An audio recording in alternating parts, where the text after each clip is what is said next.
अब आते हैं तीसरे इम्पोर्टेंट पॉइंट पे कि जब आपने ये सीख लिया कि प्रॉपर तरीके से कैसे ऑक्सीजन इनहेल करनी है और प्रॉपर तरीके से कार्बन डाइऑक्साइड को कैसे एक्सहेल करना है, जिसको हम डीप ब्रीथिंग बोलते हैं। फिर आपको और डीप जाना है, एक लेयर और अंदर जाना है। देखिए, हमें भगवान ने 2 नेज़ल दिए हैं, एक लेफ्ट नेज़ल और एक राइट नेज़ल। तो इन दोनों नेज़ल को जब भगवान ने दिया है तो उसके पीछे कुछ रीज़न है। जो लेफ्ट नेज़ल है, ये आपके चंद्र को दिखाता है, चंद्र एलिमेंट को दिखाता है, मून एलिमेंट को दिखाता है। यहाँ पे चंद्र एलिमेंट और मून एलिमेंट का मतलब है ये आपकी फेमिनाइन स्ट्रेंथ को दिखाता है, मेंटल और इमोशनल स्ट्रेंथ को दिखाता है।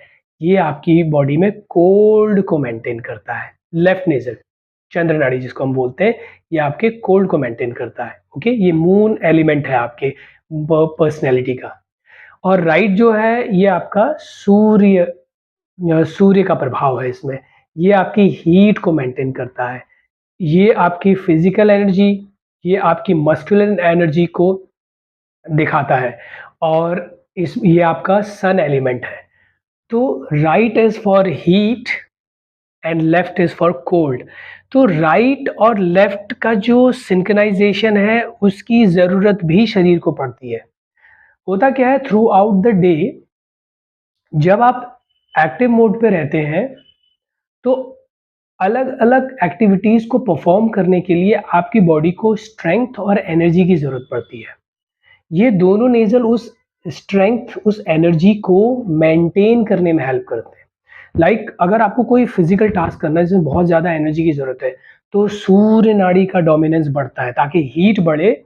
हीट बढ़ने से क्या होगा, बॉडी का टेम्परेचर बढ़ेगा और बॉडी किसी फिज़िकल एक्टिविटी को करने में अच्छे से कर पाएगी।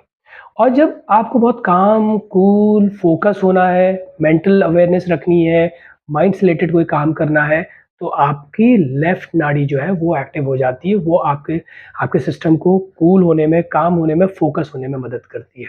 तो इस तरीके से जो राइट नेज़ल है और ये जो लेफ्ट नेज़ल है, ये दोनों एक-दूसरे के साथ कोऑर्डिनेट करके आपकी बॉडी को बैलेंस और स्टेबल भी रखती हैं और साथ में आपको किसी एक्टिविटी को परफॉर्म करने में हेल्प भी करती हैं। अब इसमें थोड़ा और डीप जाते हैं। देखिए, हमारी बॉडी में हमारी जो ये स्पाइन है, जो हमारी स्पाइन शुरू होती है टॉप से लेके बॉटम तक, यहाँ ना मूलाधार चक्र, जो हमारी स्पाइन का रूट है, वहाँ से 3 नाड़ियाँ शुरू होती हैं। राइट से शुरू होती है पिंगला नाड़ी और लेफ्ट से शुरू होती है इडा नाड़ी और सेंटर से होते हुए जाती है सुषुम्ना नाड़ी। तो ये नाड़ियाँ ऐसे जहाँ-जहाँ पे क्रिस क्रॉस करती हैं अपने को, ये 7 जगहों पे अपने आप को क्रिस क्रॉस करती हैं, उन 7 जगहों को हम बोलते हैं एनर्जी चैनल्स। ओके? तो जब आप मूलाधार चक्र पे फ़ोकस करेंगे, जहाँ पे टेलबोन है आपकी, वहाँ से राइट से शुरू हुई आपकी पिंगला नाड़ी, लेफ्ट से शुरू हुई आपकी ईडा नाड़ी और सेंटर से शुरू हुई सुषुम्ना नाड़ी। ये दोनों मिले आपके लोअर पार्ट में तो मणिपूरक चक्र। फिर थोड़ा ऊपर आए स्वादिष्ठान चक्र, फिर ऊपर आए अनाहत चक्र, फिर विशुद्धि चक्र, फिर अजन चक्र एंड फिर सहस्त्र चक्र। और फिर वहाँ से होते हुए जो ईडा नाड़ी जो पिंगला नाड़ी है वो आपके राइट से और जो ईडा नाड़ी है वो आपके लेफ्ट से एंड हो जाती है। तो देखिए कितना मैजिकल ये जाल है। आपके टेलबोन से शुरू होता है और जगह-जगह पे क्रिस क्रॉस होके सहस्त्र चक्र से लेफ्ट से आपकी ईडा नाड़ी और राइट से आपकी पिंगला नाड़ी एंड होती है। यानी कि आपका जो ये राइट और लेफ्ट नेज़ल है, ये आपके ईडा, पिंगला और सुषुम्ना नाड़ी की फंक्शनिंग को भी प्रॉपर करता है। ओके? और इसके अलावा आपका जो बॉडी टेम्परेचर है, बॉडी कब एक्टिव मोड में रहेगी और कब बॉडी का टेम्परेचर बढ़ेगा, कब बॉडी पैसिव मोड पे जाएगी, कब बॉडी का टेम्परेचर डाउन होगा, वो भी ये दोनों नेज़ल करते हैं। साइंस में एक टर्म होता है sympathetic nervous system and parasympathetic nervous system. Sympathetic nervous system का ज़ोन कब होता है? जब आपकी हार्ट बीट नॉर्मल से थोड़ा हाई होती है या फिर आपकी जो ब्रीदिंग है वो फ़ास्ट होती है, ब्लड सर्कुलेशन थोड़ा हाई होता है और आपकी बॉडी का टेम्परेचर हाई हो जाता है, तो इसको बोलते हैं हम सिम्पैथेटिक नर्वस सिस्टम ज़ोन। तो जब आपकी राइट नेज़ल ज़्यादा एक्टिव रहती है, तो आपकी बॉडी सिम्पैथेटिक नर्वस सिस्टम के ज़ोन में रहती है, यानी कि एक्टिव मोड में रहती है। यहाँ पे कोई फिज़िकल टास्क करता है, तो बॉडी एकदम से उसको कर सकती है। और इसके ऑपोज़िट आता है, इसका काउंटर आता है पैरासिम्पैथेटिक नर्वस सिस्टम। तो पैरासिम्पैथेटिक नर्वस सिस्टम का ज़ोन क्या है? इसमें आपकी जो लेफ्ट नेज़ल है, वो डोमिनेट करती है और लेफ्ट नेज़ल डोमिनेट होने की वजह से पैरासिम्पैथेटिक जो नर्वस सिस्टम का ज़ोन है, वो एक्टिव हो जाता है। तो इसमें क्या होता है, इसमें सिम्पैथेटिक नर्वस सिस्टम का ठीक उल्टा होता है। हार्ट बीट थोड़ा डाउन, ब्रीदिंग थोड़ा स्लो, बॉडी का टेम्परेचर थोड़ा डाउन और आप थोड़ा रिलैक्स रहते हैं। तो sympathetic nervous system active zone, parasympathetic nervous system passive zone. तो थ्रू आउट द डे आपको एक्टिव और पैसिव मोड में रहने की भी ज़रूरत पड़ती है। तो ये दोनों चीज़ें बैलेंस हो। Yes, hyperventilation sympathetic nervous system का ज़ोन है और हाइपोवेंटिलेशन पैरासिम्पैथेटिक नर्वस सिस्टम का ज़ोन है। तो अगर आपने ये देखा कि मेरा राइट नेज़ल एक्टिव है और लेफ्ट नेज़ल एक्टिव है और ज़्यादातर अगर आपका राइट नेज़ल एक्टिव रहता है और लेफ्ट डोमिनेटेड रहता है, वो भी अच्छा नहीं है। और अगर इसके ऑपोज़िट आपका लेफ्ट नेज़ल ज़्यादा एक्टिव रहता है और राइट कम एक्टिव रहता है, वो भी अच्छा नहीं है। अगर राइट ज़्यादा एक्टिव होगा, तो वही प्रॉब्लम आएगी जो हाइपर वेंटिलेशन में आती है। High blood pressure, irritation, anger के इश्यूज़, रेस्टलेसनेस, अलग-अलग बीमारियाँ, सोराइसिस, एक्जिमा, स्किन से रिलेटेड इश्यूज़, हीट का डोमिनेंस बढ़ जाएगा। हीट से रिलेटेड पित्त, जो पित्त का प्रभाव होता है आयुर्वेदा में, पित्त से जो होने वाली सारी बीमारियाँ आपके शरीर में आ जाएँगी। और अगर इसके ऑपोज़िट लेफ्ट का डोमिनेंस ज़्यादा रहेगा, तो फिर कफ से रिलेटेड प्रॉब्लम आ जाएँगी। कफ का प्रभाव आ जाएगा और फिर आप लेज़ी हो जाएँगे, लोअर ब्लड प्रेशर हो जाएगा, बॉडी में बहुत ज़्यादा वेट बढ़ने लगेगा, फैट का परसेंटेज बढ़ जाएगा, बॉडी में मसल मास कम होने लगेगा, लो ब्लड प्रेशर बढ़ जाएगा, कोलेस्ट्रॉल के इश्यूज़ आने लगेंगे, कफ एंड कोल्ड का इश्यू होने लगेगा। तो ना तो सूर्य नाड़ी का ज़्यादा डोमिनेटेड होना अच्छा है, ना चंद्र नाड़ी का ज़्यादा डोमिनेटेड होना अच्छा है। दोनों का प्रॉपर सिंक होना बहुत ज़रूरी है। तो इसके लिए आता है थर्ड स्टेप कि आपको इन दोनों में सिंक बैठाना सीखना पड़ेगा प्राणायाम ट्राई करने से पहले, ठीक है? तो सिंक कैसे बैठाएँगे? तो जैसे ही आपने ये देखा आपका ब्रीथिंग पैटर्न क्या है, आपने फिर डीप ब्रीथिंग के थ्रू अपने ब्रीथिंग पैटर्न को ठीक किया।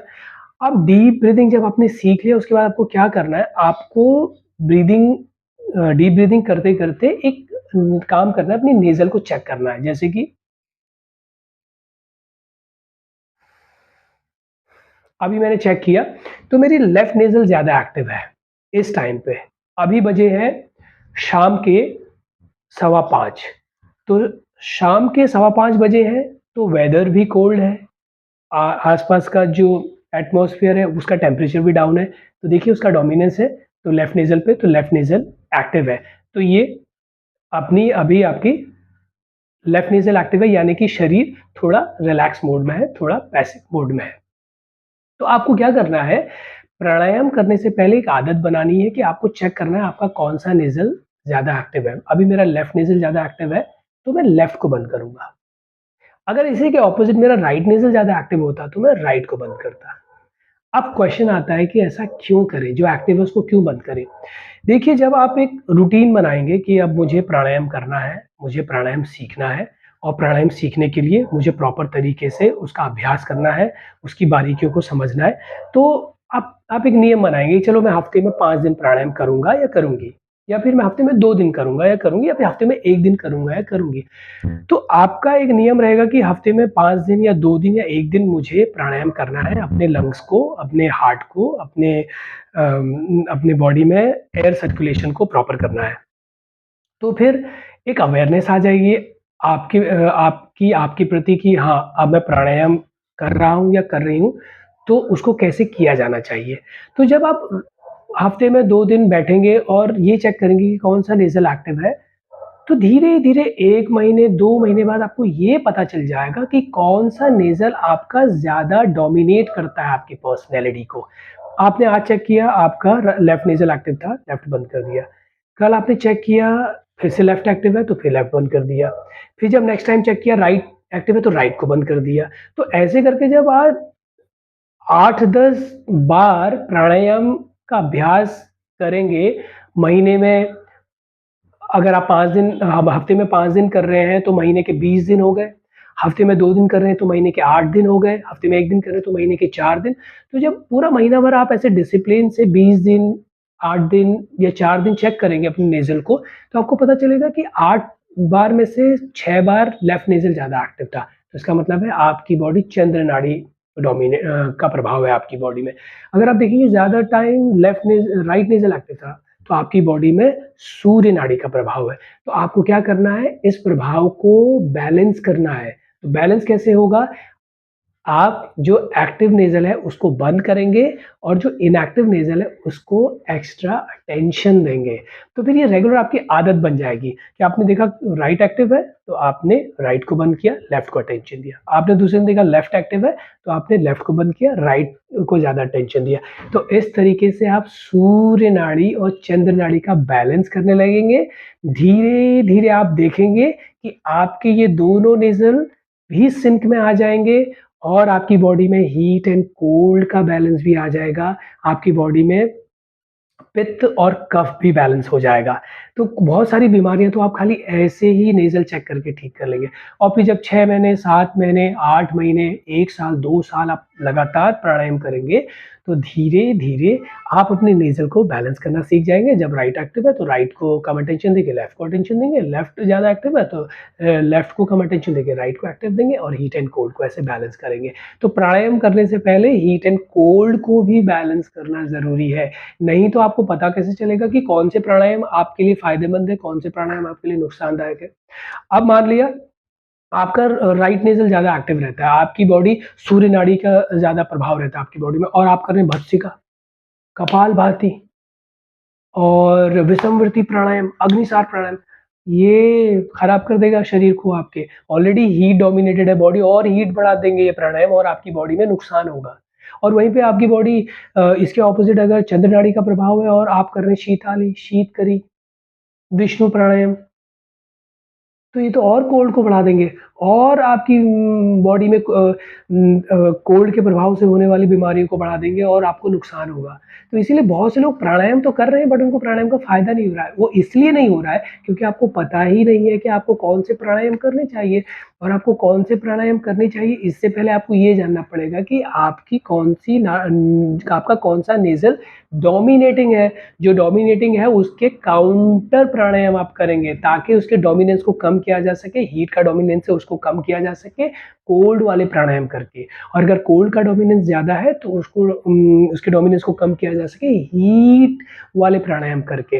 तो इंटेंस प्राणायाम भी होते हैं और सॉफ्ट प्राणायाम भी होते हैं। ये तो अभी दूसरा ही वीडियो है, आने वाले जब मैं प्राणायाम पे और वीडियोज़ बनाऊँगा तो मैं आपको ये भी बताऊँगा कि कैसे आप शुरू में प्राणायाम्स को चुनें और फिर कैसे धीरे-धीरे एडवांस लेवल पे प्राणायाम्स पे जंप करें। सिर्फ़ बैठ के ये नेज़ल बंद करके अनुलोम-विलोम, प्रतिलोम, भस्त्रिका करके प्राणायाम नहीं होते हैं। ये कंप्लीट साइंस है, इसको समझना पड़ेगा। जैसे मैथ्स को आपने पढ़ा 1, 2, 3, 4 1 + 2 = 3 जैसे आपने साइंस को पढ़ा वैसे इसको भी पढ़ना पड़ेगा। फिज़िक्स, केमिस्ट्री की तरह इसको भी पढ़ना पड़ेगा, तब जाके आप प्राणायाम करेंगे तब फ़ायदा होगा, नहीं तो कोई फ़ायदा नहीं है। फिर लेते रहिए आप डीप ब्रीथिंग करते रहिए, लेते रहिए गहरी साँसें, कोई फ़ायदा नहीं होने वाला है। पहले आपको उसके साइंस को समझना पड़ेगा, ठीक है? तो जब आपको पता चल जाएगा कि आपका लेफ्ट नेज़ल ज़्यादा डोमिनेटिंग है, राइट नेज़ल ज़्यादा डोमिनेटिंग है, तब आप चूज़ करेंगे प्राणायाम। तो उसपे हम बाद में आएँगे। तो यहाँ पे मैं बता रहा था आपको कि नेज़ल को कैसे बैलेंस करें। तो अभी मेरा लेफ्ट नेज़ल ज़्यादा एक्टिव था, तो मैं क्या करूँगा, मैं लेफ्ट नेज़ल को बंद करूँगा और डीप ब्रीथिंग करूँगा सिर्फ़ राइट नेज़ल से। देखिए,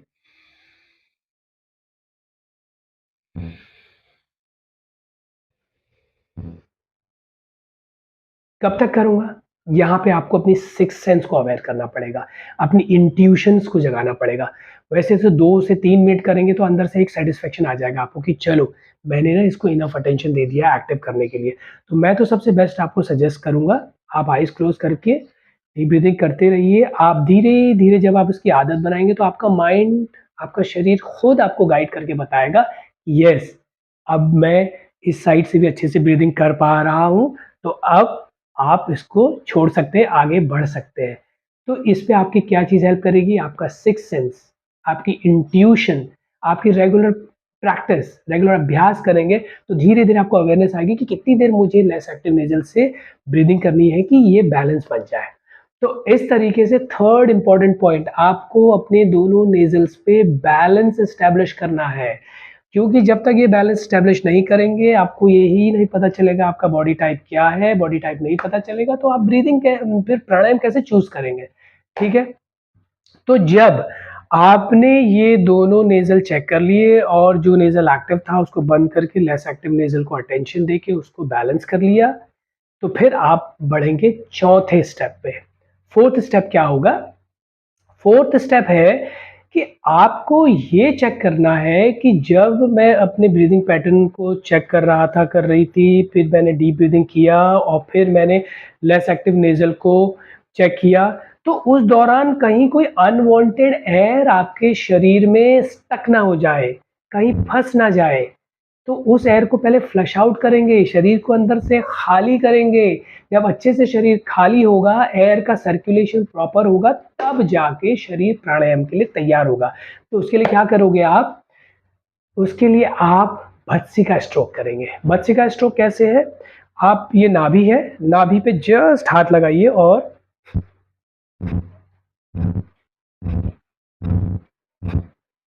देखिए, मैं यहाँ से ब्रीथ आउट कर रहा हूँ और यहाँ से ब्रेथ बाहर जा रही है। ब्रीथ इन मैं नहीं कर रहा हूँ, ब्रीथ इन अपने आप होगा इसमें। देखिए ऑटोमेटिकली होगा ब्रीथ इन, इसमें ब्रीथ इन में फोकस नहीं करना है आपको। ये देखिए,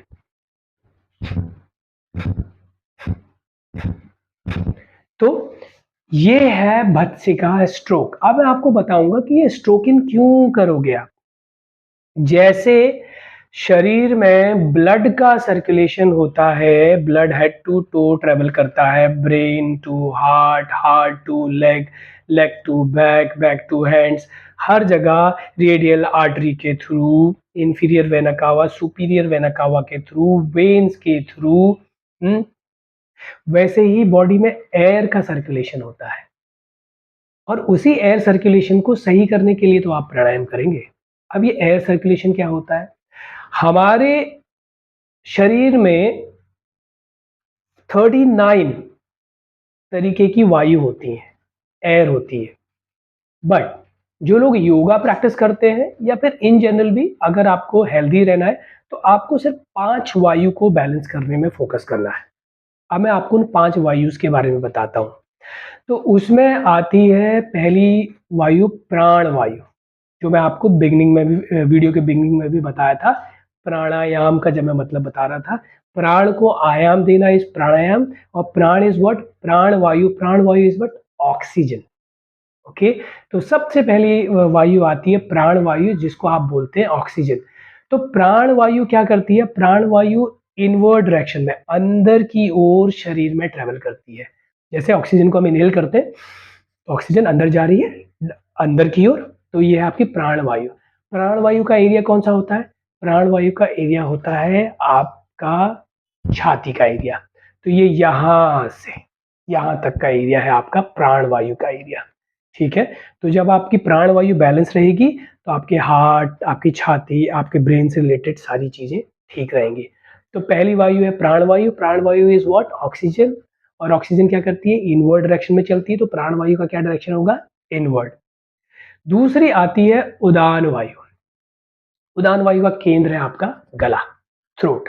ठीक है, तो ये इतना हिस्सा आपका उदान वायु का है, सिर से लेके गर्दन तक का। अब उदान वायु का डायरेक्शन क्या है? अपवर्ड डायरेक्शन, ऊपर की ओर उदान वायु ट्रेवल करती है। जैसे कि हम डकार मारते हैं, डकार वन ऑफ द उदान वायु का फॉर्म है। कार्बन डाइऑक्साइड को भी आप उदान वायु बोल सकते हैं, बट कुछ लोग इसको अपान वायु बोलते हैं, कुछ लोग इसको उदान वायु बोलते हैं। नाम में नहीं फँसना है, बस ये जानिए कि कार्बन डाइऑक्साइड भी अपवर्ड डायरेक्शन और बाहर की ओर आती है, तो आप इसको उदान वायु बोल सकते हैं, अपान वायु बोल सकते हैं, क्योंकि अनवांटेड एयर है, तो बाहर जा रही है। तो अब मैं आपको अपान वायु के बारे में बताऊँगा। उदान वायु क्या है? अपवर्ड डायरेक्शन में जाती है, जो भी एयर अपवर्ड डायरेक्शन में जाती है वो उदान वायु है, ठीक है? फिर आते हैं थोड़ा नीचे, यहाँ पे आती है आपका जिसका आपका पेट का जो एरिया है, समान वायु। समान वायु का काम क्या है? Assimilation, digestion.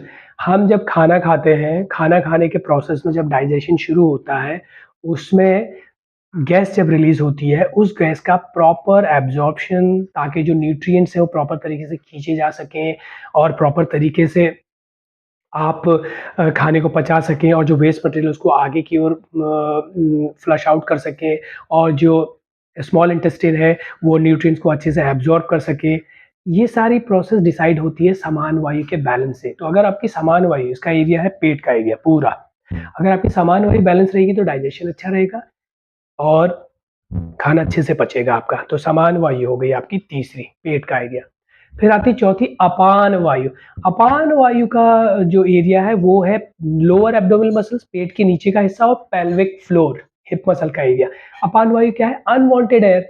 जब आप खाना खाते हैं, कुछ खाना आपको पचता नहीं है तो आपको गैस होती है, एसिडिटी होती है, उससे जो शरीर से गैस निकलती है वो गैस आपकी जो है वो है आपकी अपान वायु। अपान वायु डाउनवर्ड डायरेक्शन में चलती है। तो समान वायु सर्कुलर मोशन में चलती है, प्राण वायु इनवर्डली जाती है, उदान वायु अपर डायरेक्शन में जाती है। जब ये चारों वायु, आपकी प्राण वायु, आपकी उदान वायु, आपकी समान वायु और अपान वायु जब बैलेंस तरीके से काम करते हैं, तो इसको बोला जाता है प्रॉपर एयर सर्कुलेशन, जिसको बोला जाता है व्यान वायु। व्यान वायु मतलब है प्रॉपर एयर का सर्कुलेशन। तो जब आपकी बॉडी में चारों एयर बैलेंस होंगी तो एयर का सर्कुलेशन अच्छा रहेगा और एयर का सर्कुलेशन अच्छा रहेगा तो आपकी बॉडी में ब्लड सर्कुलेशन भी अच्छा रहेगा। तो ये है आपकी वायु का जाल आपके शरीर के अंदर। अब आता हूँ मैं स्ट्रोकिंग पे। तो जब आप स्ट्रोकिंग करते हैं, भर्त्सिका स्ट्रोक करते हैं, तो आप क्या कर रहे हैं? आप अपनी नाभि को स्ट्रोक करके अपनी एब्डोमिनल मसल्स के आस-पास ये चेक कर रहे हैं कि कहीं वहाँ समान वायु डिस्टर्ब तो नहीं है। तो जब आप प्रॉपर तरीके से स्ट्रोकिंग करते हैं और आप देखते हैं आपका पेट रिलैक्स भी है और स्ट्रोकिंग भी कर पा रहे हैं, इसका मतलब है कि आपकी समान वायु बैलेंस्ड है। और फिर जब आप स्ट्रोकिंग करते रहते हैं तो ऑब्वियस सी बात है समान वायु, क्योंकि नाभि हमारी बॉडी का केंद्र है, इसकी वजह से आपकी उदान वायु और अपान वायु भी बैलेंस हो जाती है। इसलिए बहुत से लोगों ने देखा होगा जब आप भर्त्सिका स्ट्रोक करते हैं तो आपको कभी बर्प्स भी आते हैं और कभी गैस भी बनती है और उस गैस को आप रोकिए मत, उसको निकलने दीजिए। क्योंकि वो वायु अपने आप को बैलेंस कर रही है, तो उनको रोकिए मत, वायु के प्रभाव को रोकिए मत, ठीक है? प्रभाव को रोकिए मत, उसको जाने दीजिए। इसीलिए तो आप प्राणायाम कर रहे हैं। ताकि वायु का प्रभाव प्रॉपर हो, तो उसमें डकार आना, गैस का बनना, दैट इज़ नेचुरल। तो जब आप स्ट्रोक करेंगे, समान वायु के साथ-साथ ये उदान वायु को भी बैलेंस करेगा और अपान वायु को भी बैलेंस करेगा।